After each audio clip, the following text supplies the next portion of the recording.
नमस्कार किसान भाइयों, यदि आपने इस साल आलू की फसल लगाई है और आप आलू की फसल में पहली यूरिया लगाने की सोच रहे हैं, तो किसान भाइयों आपने एकदम सही वीडियो पर क्लिक किया है। आप एकदम सही वीडियो देख रहे हैं।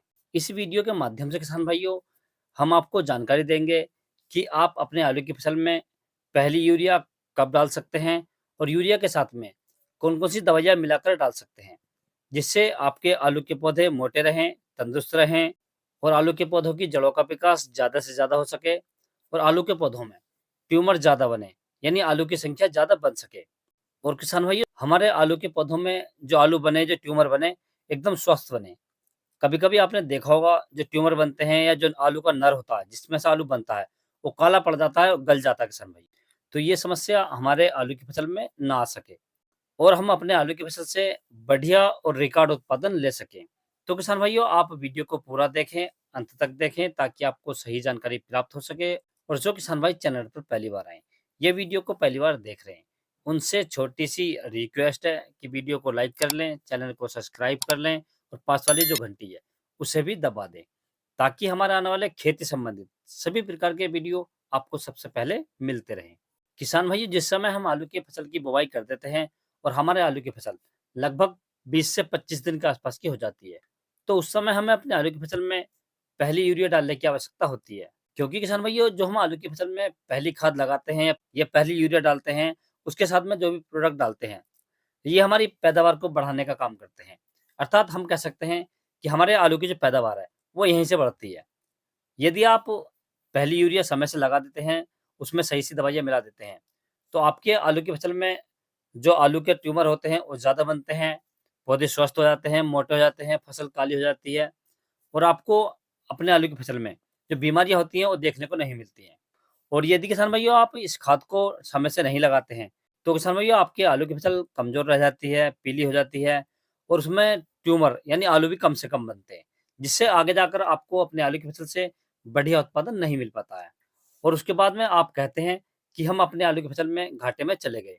तो किसान भैया आप ऐसा ना करें कि आपकी आलू की फसल पहली खाद डालने की अवस्था में हो और आप उसमें समय से खाद ना डालें। तो आप अपना बहुत बड़ा नुकसान कर सकते हैं। क्योंकि किसान भैया जो होशियार किसान होते हैं, वो आलू की फसल की देखभाल बहुत अच्छे से करते हैं और आगे जाकर अपनी फसल से बम्पर उत्पादन भी लेते हैं। तो आपको भी उन्हीं किसानों में शामिल होना है, अर्थात आपको भी होशियार बनना है और अपनी आलू की फसल में इस खाद को समय से लगाना है। और समय से खाद और फर्टिलाइज़र डालने के बाद में आपको अपनी फसल से पैदावार भी लेनी है किसान भाइयों। तो किसान भैया आपको अपने आलू की फसल में पहली खाद लगभग 25 दिन की अवस्था में लगानी है और आपको जो खादें लेकर आनी है, जो फर्टिलाइज़र लेकर आने हैं, ये इस प्रकार हैं। नंबर 1 किसान भैया आपको लेकर आना है यूरिया। यूरिया का आपको 1 बैग प्रति एकड़ यानी 45 किलोग्राम प्रति एकड़ लेना है किसान भाइयों। इसके साथ में किसान भैया आपको ऐड करना है ह्यूमिक एसिड। ह्यूमिक एसिड की मात्रा आपको 1 किलोग्राम प्रति एकड़ लेनी है। किसान भाई ह्यूमिक एसिड को डालने के बाद में हमारे आलू के पौधों का जड़ों का विकास होता है, वो तेजी से होता है। अर्थात जो ह्यूमिक एसिड होता है, ये जड़ों का विकास करता है। जब जड़ों का ज़्यादा विकास होता है किसान भाइयों, तो आलू भी ज़्यादा बनते हैं, ट्यूमर भी ज़्यादा बनते हैं और जब जड़ें दूर तक जाती हैं, तो पौधों को भोजन भी ज़्यादा मिलता है किसान भाइयों। और जब पौधे को भोजन ज़्यादा मिलेगा, सही मात्रा में मिलेगा, तो पौधा एकदम तंदुरुस्त रहेगा। तीसरा किसान भाई इसके साथ में आपको ऐड करना है एक माइक्रो न्यूट्रिएंट। माइक्रो न्यूट्रिएंट में किसान भाइयों जो मिक्सचर आता है जिसमें सूक्ष्म वाले पोषक तत्व आते हैं, जैसे आलू स्पेशल के नाम से आता है, पोटैटो फर्ट के नाम से आता है, काफ़ी कंपनियाँ इस चीज़ को देती हैं, जिसे हम साधारण भाषा में कह सकते हैं मिक्सचर वाली जिंक। ये आपको लेनी है लगभग 5 से 8 किलोग्राम प्रति एकड़ और इसी के साथ में आपको ऐड करनी है किसान भाइयों। और चौथा किसान भाइयों, यदि आपने आलू की बुवाई करते समय अपने आलू की फसल में गुट के लिए, कीड़े के लिए, ये जो आलू के अंदर घोंघा सा बन जाता है, इसके लिए दवाई नहीं डाली है। तो इसके साथ में किसान भाई आपको ऐड करना है थाइमेथॉक्सम 25% वाला 500 ग्राम प्रति एकड़। ये सभी खादें आपको मार्केट से लेकर आनी है और मार्केट से लाने के बाद में इन्हें आपको अच्छे से मिक्स करना है और मिक्स करने के बाद आपको अपनी आलू की फसल में दोपहर के बाद बखेर देना है, फेंक देना है और फेंकने के बाद किसान भाइयों आपको अपने आलू की सिंचाई कर देनी है। किसान भाइयों एक बात का विशेष ध्यान रखें, जब भी आप इस खाद को फेंकें या बखेरें, तो दोपहर के बाद बखेरें, दोपहर से पहले ना बखेरें। यदि आप इसे ओस में डाल देते हैं, तो आपके आलू की फसल झुलस जाएगी। इसलिए आप हमेशा ध्यान रखें, जब भी आप अपने आलू की फसल में यूरिया का प्रयोग करें, तो दोपहर के बाद करें। और उसके बाद किसान भाइयों आपको अपने आलू की भी सिंचाई कर देनी है और सिंचाई हल्की करनी है।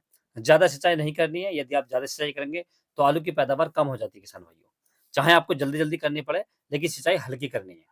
जब किसान भाइयों आप अपने आलू की फसल में 20 से 25 दिन की अवस्था में इस खाद को लगा देंगे, उसके 4 से 5 दिन के बाद आप देखेंगे आपके जो आलू के पौधे हैं वो मोटे हो गए हैं, तंदुरुस्त हो गए हैं, उनकी पत्तियाँ चौड़ी हो गई हैं, यानी आपकी जो फसल है एकदम हरी-भरी हो गई है। और आलू के पौधों में जो जड़ें हैं उनकी, उनका विकास तेज़ी से होगा और ट्यूमर ज़्यादा से ज़्यादा बनेंगे किसान भाइयों। और आपके आलू की फसल के अंदर कोई भी बीमारी नहीं लगेगी किसान भाइयों। तो इस प्रकार से किसान भाइयों आप अपने आलू की फसल में 20 से 25 दिन की अवस्था में इस खाद को लगा सकते हैं, इन फर्टिलाइज़र को लगा सकते हैं और अपने आलू की फसल से बढ़िया और शानदार उत्पादन ले सकते हैं किसान भाइयों।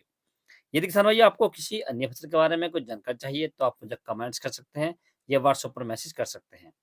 व्हाट्सएप का नंबर मैंने नीचे डिस्क्रिप्शन में दे रखा है, आप वहाँ से ले सकते हैं और अपनी फसल का फ़ोटो डालकर आपकी आलू की फसल है, गन्ने की फसल है, गेहूँ की फसल है, मक्का की फसल है या कोई सब्जी की फसल है, यानी ए टू जेड किसी प्रकार की फसल है, उसका आप फ़ोटो डाल सकते हैं और समस्या को देखने के बाद में मैं आपको उसका जवाब दे दूँगा किसान भाइयों।